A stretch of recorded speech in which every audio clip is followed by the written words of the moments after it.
Hello. I was going to make another video this evening about Mr. Navalny, who's now we've now found out where he's been moved to. But in fact, the BBC have put up this extraordinary story about the South African version of Love Island, and about the fact that contestants do not seem to be representative, which is certainly the case.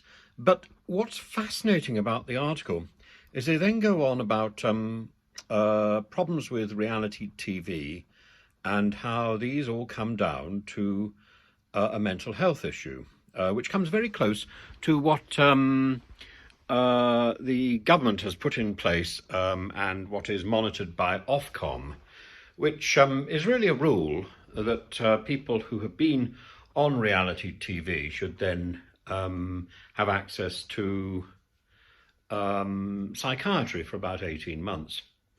Now, I can't think of any job where, when you leave it, you are given access to, and nothing else except for access to psychiatric help.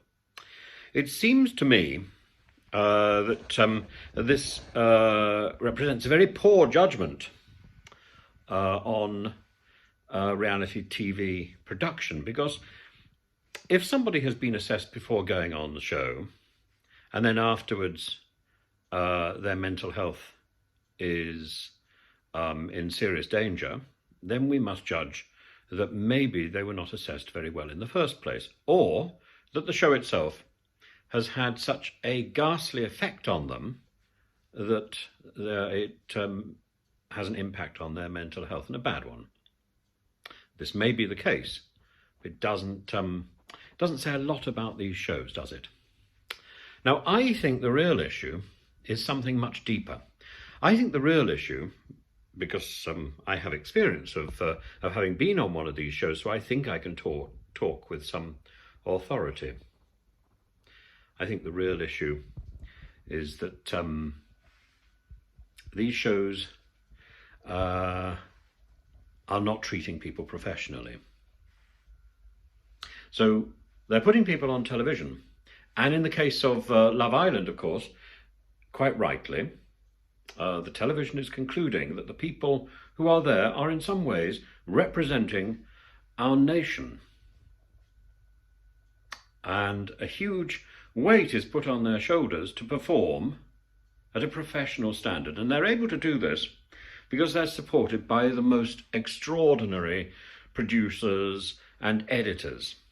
I was certainly very much aware of this while I was on the circle. Production is spectacular. And if you trust production, you're actually going to come out of these shows rather well.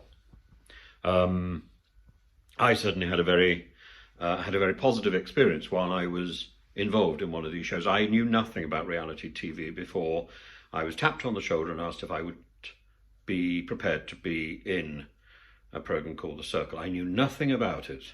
I could not possibly have filled in an application. I didn't know about it. I had a month or so to make a decision about whether or not I would get involved.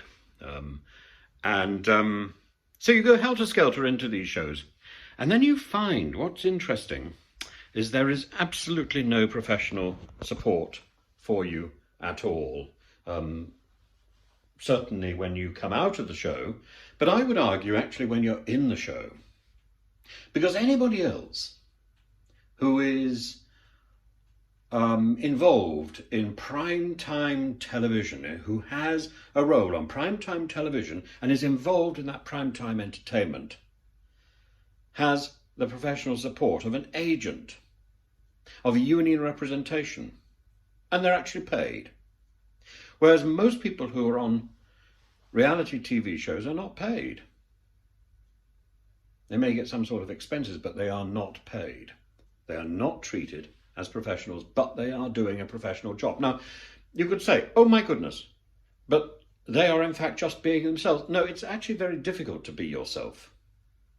And most reality shows are a sort of magic show. You are part of a huge magic trick. And the magic trick is very simple. If you are in a programme like EastEnders, then you are a trained actor and you have learnt your lines, and you rehearse until you are word perfect, and until you can recreate a sense of realism in the words which you are learning. There is another way of creating that realism, and that is literally to be put in a situation where you will automatically say those words.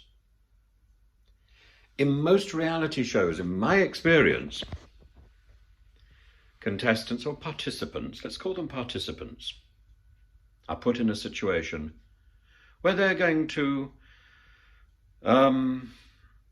create drama, and probably fairly predictable drama.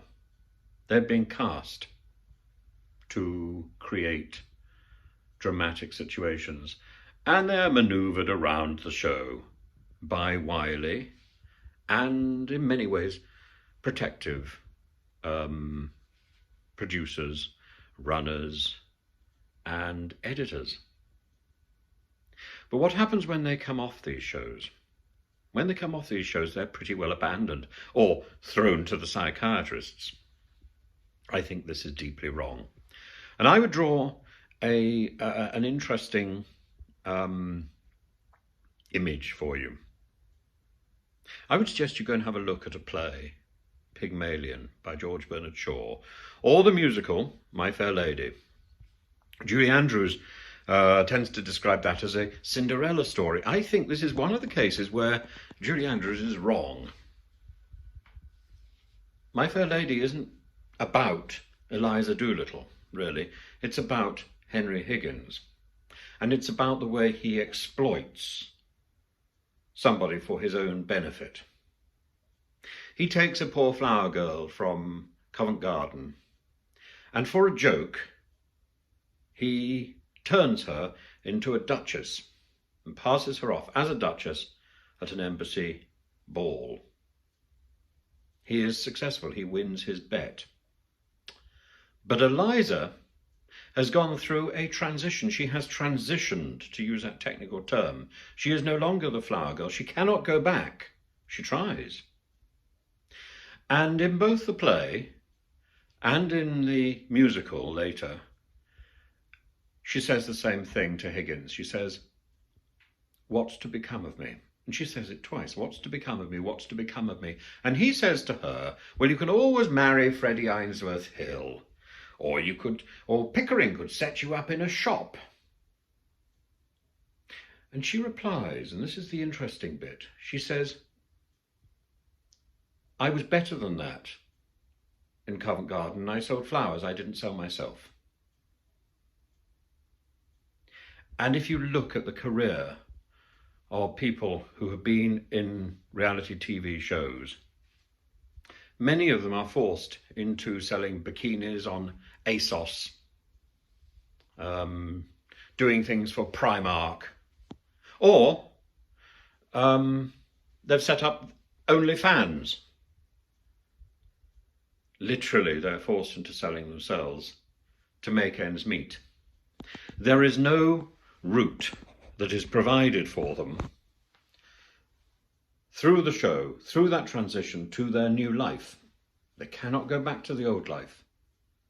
And the new life is not clear. There may even be manipulation and exploitation that continues, because remember, the studios have wielded extraordinary power over these people. So, let's recap. We have people who are on television who are presented as ordinary people. Many of them are presented as people who have applied to be on the show. Well, in my experience, very few of them have applied to be on the show. They may have filled out application forms subsequently, but most of them, like me, were tapped on the shoulder.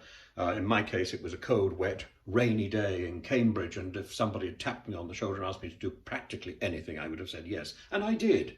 I said yes. And I think I filled out an application form a day before I went in the circle. So, is it possible for somebody watching these shows to actually fill out to actually put in an application and be considered to be in the shows, it's highly unlikely, I think. The shows know exactly who they're looking for, and they're looking for people who are going to create drama. And they're looking for a particular cast of individuals who probably are going to hate one another or love one another or whatever. Production knows exactly what it's looking for.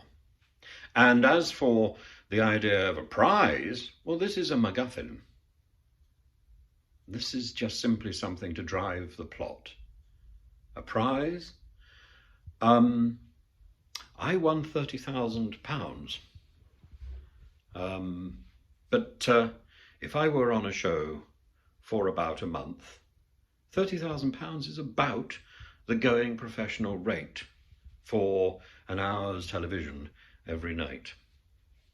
So I'm very grateful, by the way, to have won the public vote. I am very grateful. But you have to put it in context. And many people who are on these shows don't win anything. They go in with nothing, and they come out probably with even less.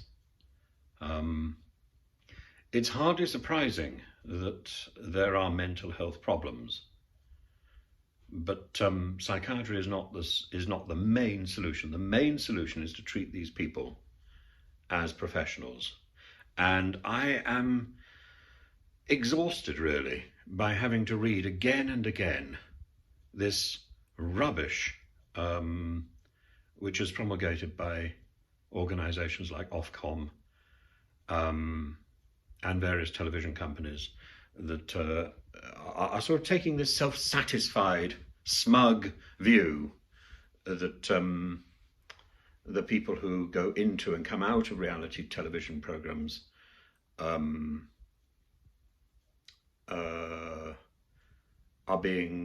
receiving some sort of aftercare, and that is psychiatry.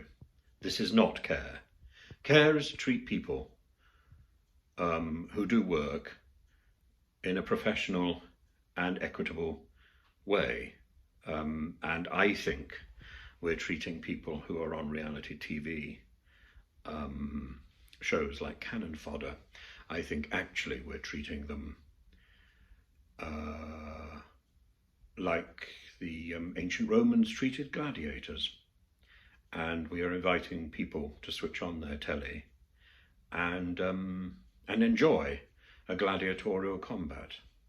And I think it's also worth having a look at the tally of deaths that reality TV has in fact dredged up. To date, I count 43, and I think that is shocking. So what we need now is less hand-wringing and more proper legislation to make sure that this sort of entertainment continues, because if we don't get it right, there will be a reaction against this, and this will be the end of reality TV. I think for the future, reality TV should genuinely be open to people who are watching it. I think if you put in an application, you should genuinely believe, it should genuinely be possible that it will be considered. I also think that anybody who goes on to a reality TV show, particularly one where the participants are incarcerated and kept in an extraordinary environment for a period of time, particularly in those situations, I think they should definitely be paid and cared for in a thoroughly professional way. That means they should have proper theatrical agency, or agents looking after them. They should have proper union access. They should have medical insurance. And all of this should be independent of the production companies. The production companies, certainly the production companies that I know, are spectacular at producing diverting, entertaining, and incredibly professional television content. and that's what they should do. They should not be working as some sort of care organisation, because they don't do that well, and there should be a complete division of labour. Certainly they can pay for it, but it should be provided in a completely and detached, independent way, because, you know, most reality TV shows use psychiatrists as part of the casting process. So when they've invited you to be on the show, they will in fact check you out with a psychiatrist. Now, is that to see whether or not you're sane, or is that to see whether or not they can make use of some deep, dark secrets and personality traits that you may in fact be exhibiting, though you don't know about it? Who knows? I have no idea. But it stands to reason that the same people who see you before the show certainly should not be involved in seeing you after. So those are my thoughts on this. It may be a little indiscreet. I may have to think twice about putting this up. But I'm